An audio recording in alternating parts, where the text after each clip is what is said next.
Good afternoon, everyone. I'm Cassie from Institute of Education, UCL in London. And today is my pleasure to be here and sharing some of our findings.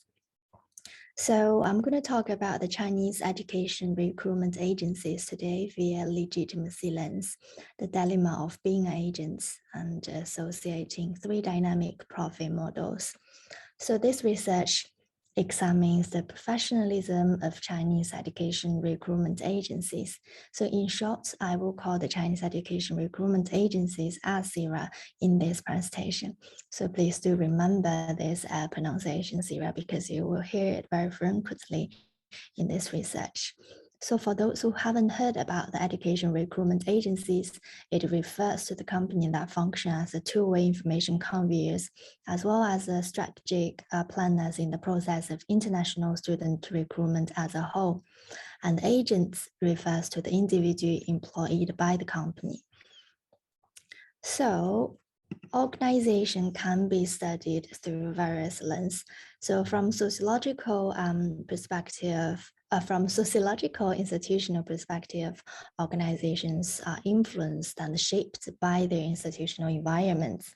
So this means that beyond the economic survival, organizations seek legitimacy. So the economic success of CZhang has been established, whereas the legitimacy of CZhang as a newly emerging type of organization in the global context still remains unclear or unknown. So this research explored CZhang from the organizational legitimacy perspective and using the mixed method. So in general, by adopting this mixed method, this research combined the objective index of the industry and the subjective opinion of the practitioner agents. So more specifically, desk research is adopted to collect data on CZhang via two information sources, and semi-structured interviews and the survey are adopted to collect data on agent perspectives on their work. And to answer the research question, a threefold analytical framework is also deployed. And due to the time limits, I will not go into details about the methodology and theoretical framework. I will mainly focus on research findings on the dilemma of being an agent today. So however, if anyone is interested in this research, I am very happy to set up a separate meeting after this session and we can discuss further from there. So there has been a lot of criticisms on the misconduct on agents. However, my focus today would be on the flip side, the dilemma of being agents. And this presentation will discuss this topic from four aspects. So first, the balance between being a for-profit business and also at the same time being an educational advisor. This is quite struggle. The balance is quite struggle to strike. And second, dealing with unreasonable clients. And then third one is dealing with unfair competitions from peers. And I don't have time for the last one, dealing with pressure from the company, high staff turnover. However, if I have some time left, I would just briefly talk about it. So the main focus will be the first three factors. So salesperson, this is the most influential internal factor as whether agents perceive themselves as sales or agents teacher. So this is a fundamental factor for most agents misconduct. So I love to start with a quotation from my interview. So CZhang basically is an unethical industry, very strong word. Of course, I always think that the overseas study industry is a micro society. Due to some reasons, unethical things are still magnified in this industry. The loss of integrity is one of the biggest problem in this industry that is supposed to take integrity as their first principle. Again, this is a very negative point of view. in this industry, of course, but this is at the same time very intriguing comments on the misconducts of the sector that has been discussed in many of past literatures. So again, let me show you another quotation before we discuss about them. So the whole CZhang industry is certainly commercial in nature, but at the same time, it is for the sake of educational purpose. And we do care for our student clients' future. I would say for CZhang industry as a whole, 60% or more are about sales, and roughly about 40% is about educational activities. So in my 44 interviews, sales is a word that has been frequently appearing in the interviews, in which, let's say around 60% is an average number that's used by my interviewees to describe the competence of sales in this industry. And fundamentally, the majority of agent misconduct derived from perceiving themselves as a salesperson rather than an agent teacher. And some agents describe the series as a sale-oriented industry. And within this sales link, most of the practitioners do not care about the accumulation of their professional knowledge. In contrast, some of them have blindly rely on sales skills and even cheating sales to earn student clients. And some agents are also proud of their sales skills. So one of my interviewees gave an example. During my contact with an agent, he was very proud of his sales skills, showing off to everyone that although he did not study abroad, just being good at sales was enough to make student clients sign his service contract. I mean, this is a bit sad for myself when I heard about this news, but of course there might be some, dishonest exists in this comments. But again, I feel a bit sad when I firstly hear about it. But within an industry, there must be, a good side and bad side. And it is always good or more helpful for us to be aware of both sides, both good side and bad side. And the self-conflict of being a sales or an agent teacher have also been discovered within the interviews. So one interviewee who holds a master degree expressed that, at first, I was afraid to tell my friends, some of her peers at university, that I am working in this CZhang industry because it is perceived as a sales role that many of my friends or many of my classmates wouldn't pursue. After taking on this role for a year, I then became able to talk openly about my work with them because I feel that what I am doing now is not only good for my personal development, but also allows me to help vulnerable students to build a better future. I truly gain a sense of accomplishment of helping these lovely students. And not only the agent perceive themselves in this way, but also the company per se, CZhang company per se, which were reflected in their staff motivation mechanisms. So one interview described their monthly departmental meeting for me. This month, Sam, which is fake name, has 6 job assignments and Tina has 7. And this is a typical monthly departmental meeting in my company, which to me appears overly KPI orientated. And then what follows are warnings like, Linda, you did not achieve the minimum job assignment last month. And if you did not meet the minimum for 3 months, blah, blah, you might be fired. Things like that. So as we can see from those quotations, the sales attributes has been embedded in agents, not themselves, but also the agent motivation mechanisms by their employers, by Sarah.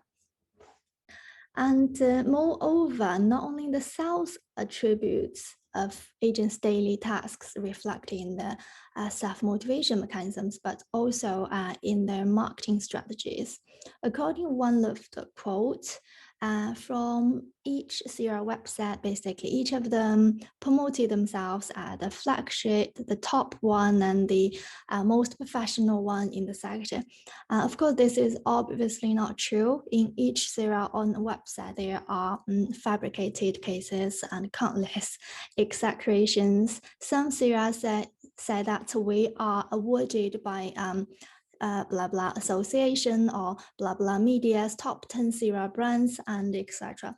But do you know how much the fabricated information is in there in those informations?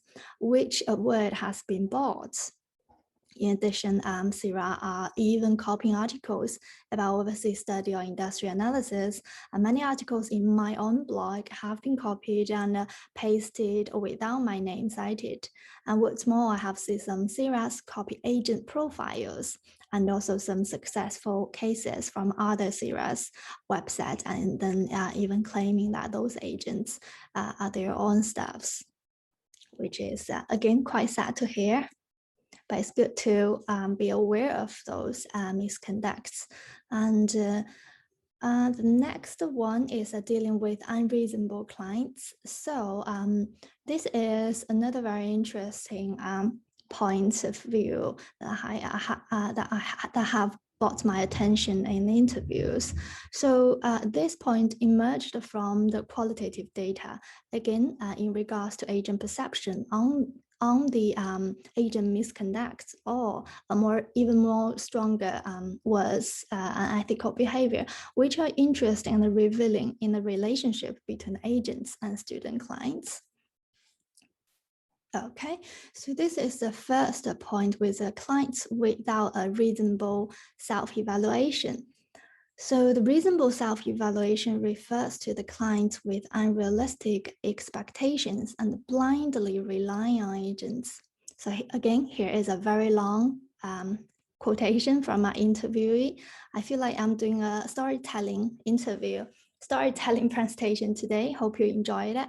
And as an agent, her role is to assist the students. You will find that students are sometimes very unreasonable and unrealistic before signing a contract.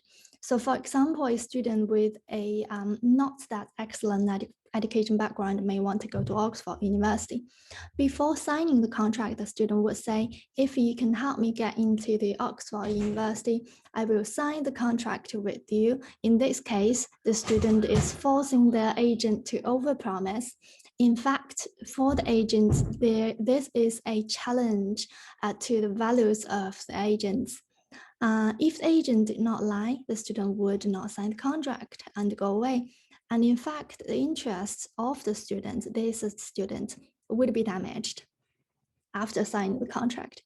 Therefore, eventually the student forces the agent to damage his interests.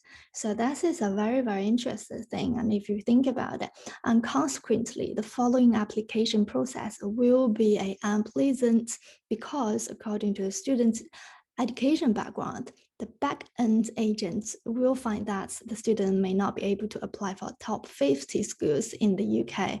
Don't even mention Oxford University. And then we have the average quantitative data received from our respondents, 44 interviewee and 44 agents in terms of the proportion of students without a reasonable self-evaluation. And the number is roughly about 30%, which is a relatively high figure given that the higher education institutions' official websites actually have very clear statement and the requirements about the entry requirements for each program. So now let's move to the next section, which is the last section, dealing with the unfair competition from peers. So in order to have a better understanding on this section, I would need to briefly talk about the three-profit model of CERAS.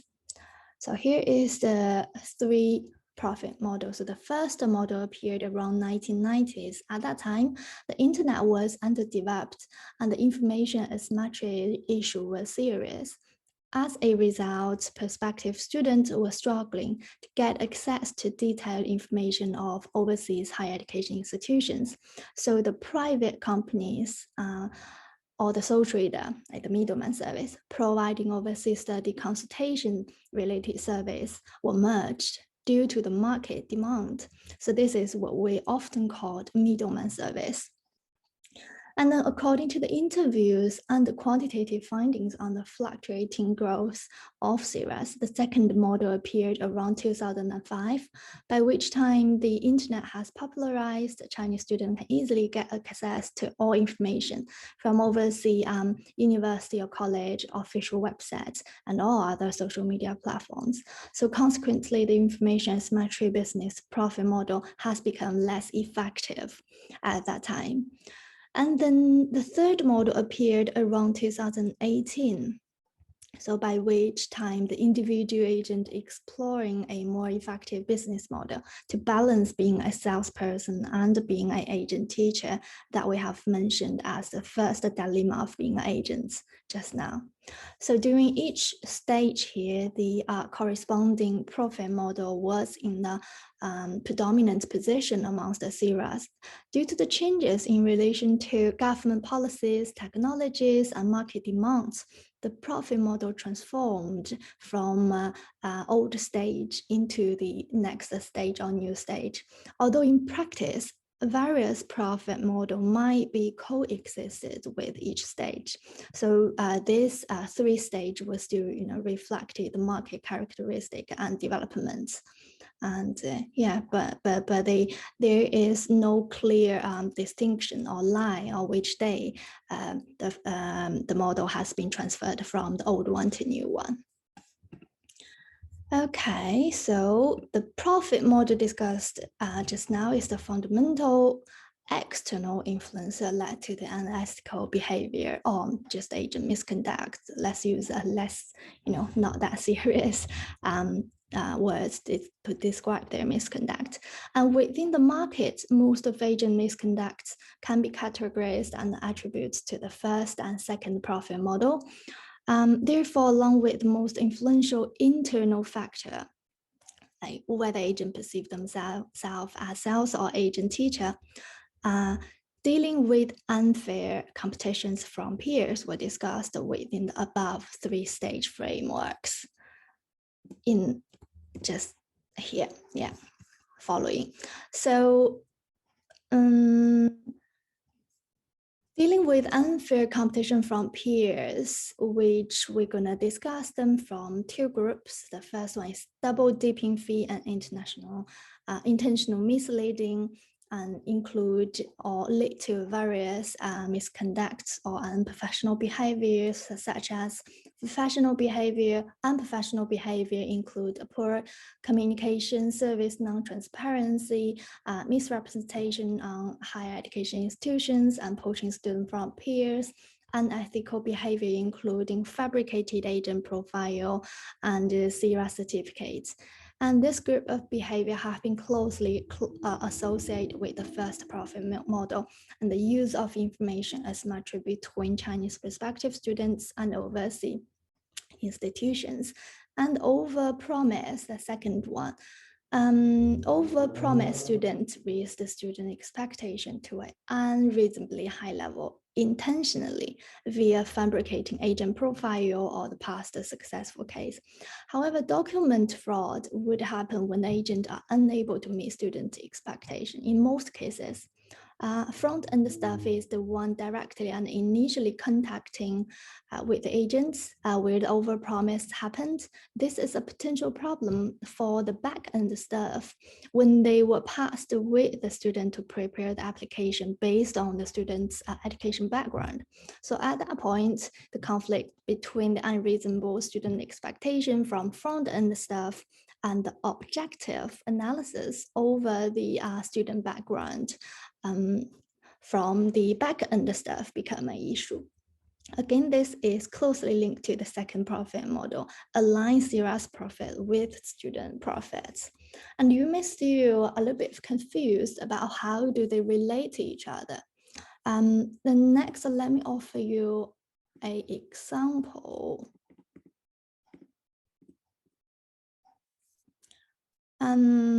So this is concealment and the contract issue. So this refers the concealment or unreasonable statement in the contract between agents and students. And below is an example of concealment and the contract issue provided by interviewee. In the contract, agent may promise you to apply for top 10 ranking institutions before signing the contract. However, they end up applying for top 50 ranking higher education for you, since you have already put a lot of time and energy effort into the preparation. In most cases, you are very likely to accept this university offer, and then CZhang would still charge the service fee. Again, this is a very intriguing example, and the rationale behind this profit model is that CZhang has so aware of customers' psychology, therefore they deliberately raise the service fee to a very high level to mislead students, thinking that their service is worth, for example, RMB 100,000, so which is roughly about 10,000 pounds. Even though the application is failed, they would refund RMB 90,000. Which is around 9,000 pounds. Then the customer would see the loss of this 1,000 pounds as the basic cost for agents. And at this point, customer found a psychological balance and willing to pay the loss. But the truth is, the basic cost of agent might only be RMB 1,000, which is 100 pounds. So there are so many other similar examples during the stage 2 profit model, deliberately raising expectations to get students to sign the contract. And this phenomenon is very different from the stage 1 model, because the purpose of agents in the stage 1 model were sending students to collaborated institutions. Therefore, they did not have any motivation to do this. On the contrary, they may surprise the expectation of students and eventually pursue students to attend their collaborated higher education. Therefore, although to some extent the stage 2 model has aligned their benefits with students' benefits, but the agents' misconduct or some unethical behavior will still existed because of the fierce competition in these markets. Great, so I think this is going to be the last example to wrap up my presentation. And thank you very much for listening. And if you have any questions, I would love to answer. Thank you.